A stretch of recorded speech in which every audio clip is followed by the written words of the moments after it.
বিয়ের পর বউকে যদি মানসিক শান্তি দিতে না পারেন, তাহলে আপনার কোনো অধিকারই নেই বিয়ে করার। একটা মেয়ে শুধুমাত্র ভাত কাপড়ের জন্য আপনার ঘরে আসে না। সে অনেক স্বপ্ন, অনেক আশা নিয়ে আপনার ঘরে এসেছে। ভাত কাপড়ের অভাবে কোনো মেয়ে মরে না। একটা মেয়ে স্বপ্ন দেখে তার স্বামী তাকে বুঝবে, মানসিক শান্তি দিবে। এইসব না দিয়ে আপনি যদি তার সাথে কাজের মেয়ের মতো আচরণ করেন, তাহলে আপনার বউ না, বেতনভুক্ত একজন কাজের মেয়েই প্রয়োজন। কারণ একজন মানুষ কখনো বউয়ের সাথে এভাবে অমানসিক অত্যাচার করতে পারে না।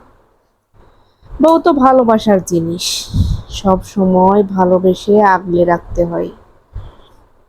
মনে রাখবেন, মানসিক শান্তির বিনিময়ে মানসিক শান্তি পাওয়া যায়।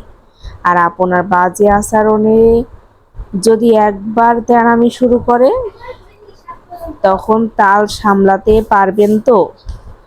কারণ একটা মানুষ সহজে খারাপ হয় না, তার খারাপ হতে সময় লাগে। আপনি তাকে খারাপ বানিয়ে ফেলে পরে ভালো করার চেষ্টা করলে তো হবে না। তাই বউ ভালোবাসার বস্তু, বউকে মন প্রাণ দিয়ে ভালোবাসুন, দেখবেন সংসার সুখের হবে।